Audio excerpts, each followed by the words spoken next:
Hello students, let's discuss the worksheet number 16 for class 10 subject mathematics। ये worksheet जो है 10th अगस्त को upload हुई थी। टॉपिक जो है हमारा वर्कशीट का that is relationship between discriminant and nature of roots. Discriminant that is D और हमारे रूट्स के नेचर में क्या रिलेशनशिप होता है ये हम समझेंगे। तो हमें अभी ये पता है कि हम डिस्क्रिमिनेंट कैसे निकाल सकते हैं। अब डिस्क्रिमिनेंट के बेसिस पे हम अपने रूट्स को कैसे चेक करते हैं कि वो किस टाइप के हैं, ये चीज़ हमें यहाँ सीखनी है, राइट। तो एक कन्वर्सेशन दिया हुआ है यहाँ पे, पहले समझते हैं उस कन्वर्सेशन को। क्या है? Kartikeya, can you find the values of the coefficients a, b and c on comparing 3x square minus 5x plus 2 is equals to 0 with the standard form of quadratic equation ax square plus bx plus c is equals to 0। सो कार्तिकेय यहाँ पे बात करें कि अगर हमारे पास एक equation है 3x square minus 5x plus 2 is equals to 0, तो क्या हम यहाँ से a, b और c कोफिशिएंट्स की वैल्यू फाइंड आउट कर सकते हैं? क्योंकि हमें पता है कि standard form of quadratic equation होती है ax square plus bx plus c is equals to 0, right. तो पल्लवी का रिप्लाई आता है कि यस। अब यहाँ x स्क्वेयर के साथ वाला कोफिशिएंट हमारा a होता है, दैट मीन्स a हमारा हो गया 3, b हमारा हो गया -5 एंड c हमारा हो गया 2। तो a, b और c की वैल्यूज हम निकाल सकते हैं यहाँ से कंपेयर करके। तो जब हम a, b और c निकाल सकते हैं तो हम यहाँ से b स्क्वायर माइनस 4ac भी निकाल सकते हैं। तो b स्क्वायर माइनस ac की क्या वैल्यू होगी? तो b स्क्वायर माइनस 4ac के लिए पहले तो b का स्क्वायर दैट इज -5 का स्क्वायर हो गया, -4 मल्टीप्लाई 3 मल्टीप्लाई 2। So 5 का स्क्वायर इज 25, 4 3 ज़ा 12, 12 2 ज़ा 24। So 25 minus 24 which is 1। So b square minus 4ac की वैल्यू कैसी आई? ये पॉजिटिव वैल्यू है, ग्रेटर देन 0। तो अब हम देखेंगे कि इसकी अलग अलग वैल्यूज़ के बेसिस पे इसके रूट्स को हम कैसे जज कर सकते हैं। तो अब यहाँ पे बात आती है कि b स्क्वायर माइनस 4ac हमारा क्या है? ये हमारा डिस्क्रिमिनेंट है, राइट। अब discriminant b square minus 4ac की वैल्यू ग्रेटर देन 0 भी हो सकती है, इक्वल टू 0 भी हो सकती है और लेस देन 0 भी हो सकती है, जिसके बेसिस पे हम नेचर ऑफ रूट्स डिटरमाइन करते हैं। अब d से इसको डिनोट करते हैं कैपिटल D से, राइट। तो capital D is b square minus 4ac, right. आगे मूव करते हैं कि आगे कैसे होगा। अब बात आती है कि d की 3 वैल्यूज हो सकती हैं, ग्रेटर देन 0, इक्वल टू 0 और लेस देन 0। तो अब अगर हमारे पास b square minus 4ac greater than 0 आता है तो 2 डिस्टिंक्ट रियल रूट्स। अब रियल रूट्स क्या होते हैं? रियल रूट्स का मतलब है कि एक्स वाई जो भी वेरिएबल है उसकी positive, negative, fractional, rational number कोई भी वैल्यू हो सकती है, राइट। कि x की आपके पास -2, -3, -2/5, -7/6 ऐसी कोई भी वैल्यूज आ सकती हैं रियल रूट्स के अंदर। डिस्टिंक्ट का मतलब x की 2 अलग अलग वैल्यूज आएंगी, रूट्स दोनों डिफरेंट होंगे, राइट। अगर हमारा b square minus 4ac equal to 0 है तो उस केस में हमारे रूट्स आएंगे इक्वल। 2 रूट्स आएंगे, क्यों? क्योंकि हमें पता है कि क्वाड्रेटिक इक्वेशन है, राइट। 2 रूट्स होंगे, इक्वल होंगे और रियल रूट्स होंगे। बट अगर b स्क्वायर माइनस 4ac हमारा लेस देन 0 आता है, b स्क्वायर माइनस 4ac अगर लेस देन 0 है, उस केस में हमारे पास कोई रियल रूट्स नहीं आते हैं। उस केस में हम लिखते हैं no real roots, that means उसके हमारे रूट्स निकल ही नहीं सकते, राइट। तो अब देखते हैं इसको। अभी हमने जो करा b स्क्वायर माइनस 4ac निकाला था यहाँ पे, तो हमारे पास 1 आया था b स्क्वायर माइनस 4ac। अब देखते हैं कि इसके रूट्स कैसे आते हैं। अब पॉजिटिव है, ग्रेटर देन 0 है, तो ये तो हमें पता चल गया कि 2 डिस्टिंक्ट रियल रूट्स आएंगे, 2 अलग अलग रूट्स आएंगे। अब रूट्स का फॉर्मूला क्या होता है? -b plus -d upon 2a, यही फॉर्मूला होता है। इसमें हम अपनी वैल्यूज पुट करेंगे। तो -5 प्लस -√1 अपॉन 2 मल्टीप्लाई 3। अब -5 आपका बन गया 5, √1 आपका 1 हो गया, प्लस माइनस अपॉन 6।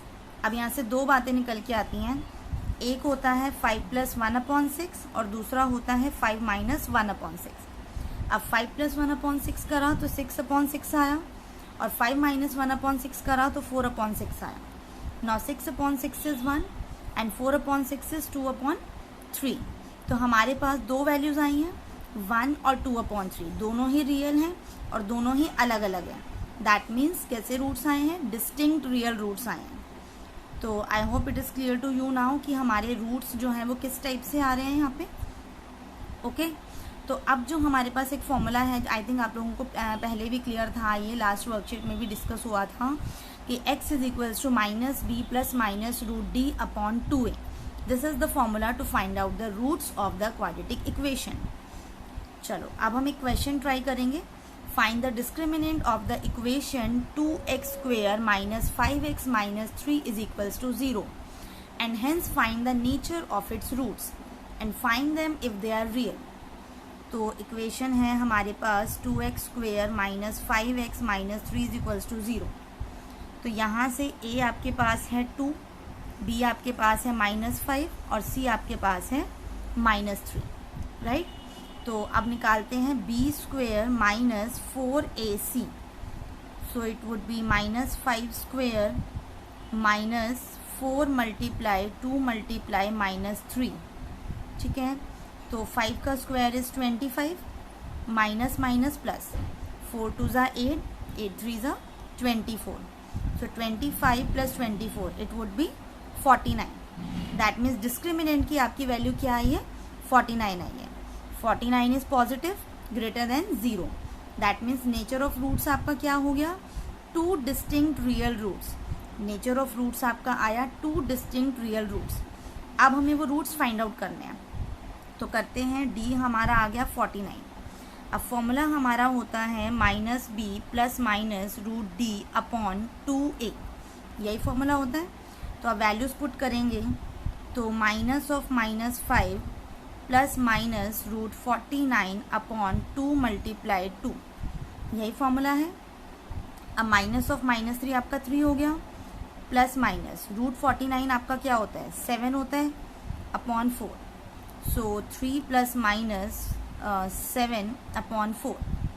अब यहाँ से दो चीज़ें बनेंगी, एक बनेगा 3 + 7/4 और एक बनेगा 3 - 7/4. अब 3 + 7/4 को अगर हम सॉल्व करेंगे तो इट वुड बी 10/4 और 3 - 7/4 को सॉल्व करा तो -4/4. अब 10/4 आपका क्या बन जाएगा, 5/2 बन जाएगा और -4/4 आपका -1 आ गया. तो यहाँ आपके दो डिस्टिंक्ट रियल रूट्स आ गए. दोनों रूट्स की वैल्यू अलग अलग आई है और दोनों आपके रियल रूट्स हैं. तो आई होप ये अब आपको क्लियर हो गया कि आपको रूट्स कैसे फाइंड आउट करने हैं और आपको नेचर ऑफ रूट्स बेसिकली कैसे पता लगाना है कि आपके रूट्स किस टाइप के हैं, राइट. सो थोड़ा सा रिवाइज कर लेते हैं कि हमने क्या लर्न करा है. लाइक फर्स्ट पार्ट, ये ट्रू और फॉल्स हैं आपके. First question is if b² - 4ac greater than 0 then equation will have 2 distinct real roots. कि अगर हमारा b² - 4ac ग्रेटर देन 0 है तो हमारे दो डिस्टिंक्ट रियल रूट्स आएंगे.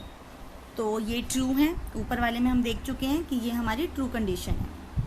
इन quadratic equation ax² + bx + c is equals to 0, b² - 4ac is known as discriminant. तो ये भी ट्रू है. b² - 4ac हमारा d होता है. The nature of the roots of the quadratic equation x² - 5x - 7 is equals to 0 are real and equal. अब इसको हमें थोड़ा सा सॉल्व करके देखना पड़ेगा क्योंकि हमें डिस्क्रिमिनेंट की वैल्यू यहाँ पे फाइंड आउट करनी होगी. उसके बिना हम नहीं बता सकते कि रूट्स इसके कैसे आएंगे. तो देखते हैं इसको. a यहाँ पे आपका हो जाएगा 1, b यहाँ पे हो जाएगा -5 और c यहाँ पे हो जाएगा -7. अब निकालते हैं b² - 4ac. तो -5 का स्क्वायर -4 × 7 × 1 -7 × 1. तो अब 5 का स्क्वायर करा तो 25 आ गया. 25 + 4 7 = 28 विच इज़ 53. अब 53 पॉजिटिव है, ग्रेटर देन 0 है और हमें पता है कि अगर डिस्क्रिमिनेंट ग्रेटर देन 0 है तो रूट्स हमारे कैसे होते हैं, रियल एंड डिस्टिंक्ट होते हैं. और यहाँ दिया हुआ है रियल एंड इक्वल, तो ये हमारा फॉल्स हो जाएगा. ये हमारा ट्रू नहीं है, ये फॉल्स है. So students, that's all for this video. Right. Next worksheet जो है हम नेक्स्ट वीडियो में डिस्कस करेंगे। Thank you.